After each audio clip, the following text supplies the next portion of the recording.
എന്താ എല്ലാവരും കൂടി ഇവിടെ കാത്തു നിൽക്കുന്നേ? ഞാൻ വൈകിട്ടൊന്നുമില്ലല്ലോ. വിസ്മയ, വിമല ഇതുവരെ വന്നിട്ടില്ല. വിളിച്ചിട്ടാണെങ്കിൽ ഫോൺ സ്വിച്ച് ഓഫാ.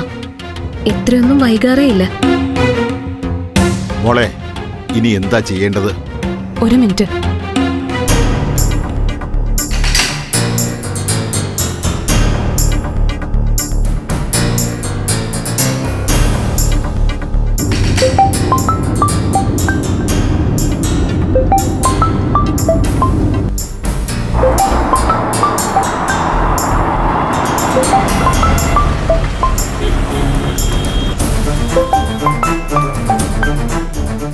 വിസ്മയ, ലൗഡ് സ്പീക്കറിലിട്.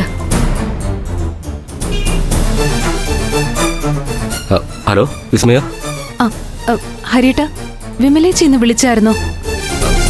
ഇല്ലല്ലോ. എന്താ, അവളോട് ഇല്ലേ? ട്യൂഷന് പോയിട്ടേ ഇതുവരെ വന്നില്ല. നിങ്ങൾ തമ്മിൽ വിളിക്കോ കാണുമോ ഉണ്ടായോന്ന് അറിയാനാ. ഇല്ല, ക്ലാസ് കഴിഞ്ഞ് വൈകുന്നതാവും വിസ്മയ. ഇത്രയും വൈകാറില്ല. വിളിച്ചാലൊട്ട് കിട്ടുന്നുമില്ല. ഞാൻ ഡ്രൈവിംഗിലാണ് വിസ്മയ. ഞാൻ വിളിച്ചോക്കട്ടെ.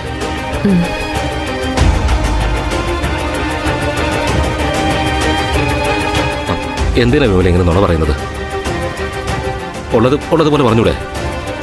ഒന്നുമില്ലെങ്കിലും നിന്റെ കൂടെ പുറപ്പല്ലേ. ഇന്നല്ലെങ്കിൽ നാളെ എല്ലാവരും അറിയില്ലേ? അതറിയുമ്പോഴല്ലേ. അതുവരെ അവൾ എന്നെ പറഞ്ഞതിനൊക്കെ അനുഭവിക്കട്ടെ.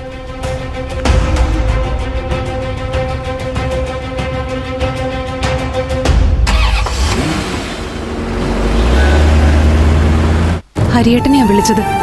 ഇന്ന് വിളിച്ചില്ലെന്നാ പറഞ്ഞത്. പിന്നെ എവിടെ പോവാനാ വിമല? അവനും അറിഞ്ഞില്ലെങ്കിൽ പിന്നെ ഇതിലെന്തോ ഒരു ദുരൂഹതയുണ്ട് മോളെ. വിനയനെ കാണാൻ അവൾ ആശുപത്രിയിൽ പോകുന്ന പതിവില്ല. ഫോൺ ഓഫ് ചെയ്യുന്ന പതിവുമില്ല. വീണയോടൊന്ന് ചോദിച്ചു നോക്കട്ടെ. ചിലപ്പോ അവൾക്ക് എന്തെങ്കിലും അറിയാമെങ്കിലോ. എന്തിനും വിമലേച്ചയെ പിന്താങ്ങുന്നത് അവളല്ലേ.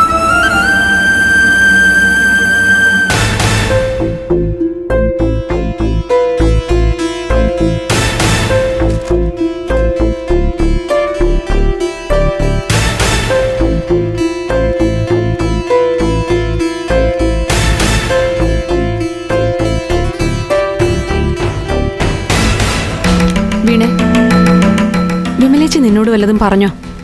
എന്നോടെന്തു പറയാൻ? എങ്ങോട്ടെങ്കിലും പോകുന്ന കാര്യം? ഏയ് ഇല്ല. അല്ലെങ്കിൽ തന്നെ എന്നോട് പറയേണ്ട കാര്യം എന്താ? വിമല ഇതുവരെ വന്നില്ല. അതാ വല്ലതും അറിയാമോന്ന് നിന്നോട് ചോദിച്ചത്. അത് തന്നെയാ മുത്തശ്ശ ഞാനും പറഞ്ഞത്. വിമലേച്ചിയുടെ എല്ലാ കാര്യവും ഞാൻ അറിയേണ്ട ആവശ്യം എന്തുവാ? പിന്നെ നേരം വൈകിയതാണെങ്കിൽ ഇപ്പൊ കാലമൊക്കെ മാറി. രാത്രി പകൽ ആണ് പെണ്ണ് എന്നൊന്നുമില്ല. വിമലേച്ചിക്ക് വിമലേച്ചിയുടെ കാര്യങ്ങളുണ്ടാവും. അതിന് പോയപ്പോ വൈകിട്ടുണ്ടാവും. 9 മണിക്ക് ബെല്ലടിക്കുമ്പോ വന്ന് കയറണമെന്ന് ശഠിക്കാൻ ഇത് വനിതാ ഹോസ്റ്റലൊന്നും അല്ലല്ലോ. അവിടെ പോലും ഇപ്പൊ 11 മണിയാക്കിയെന്നാ കേട്ടത്.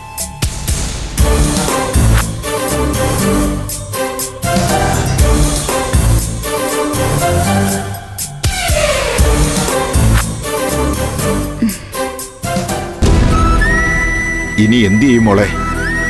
സമയം ഒരുപാടായില്ലേ മുത്തശ്ശ? ഒരു പെൺകുട്ടിയാ കാണാതായിരിക്കുന്നത്. നമുക്കറിയാവുന്ന ഒരിടത്തും ആളില്ല. അപ്പോ ഇനി ഒന്നേ നമുക്കുടൻ ചെയ്യാനുള്ളൂ. പോലീസ് സ്റ്റേഷനിൽ പോയി റിപ്പോർട്ട് ചെയ്യാം. എന്തു പറയുന്നു?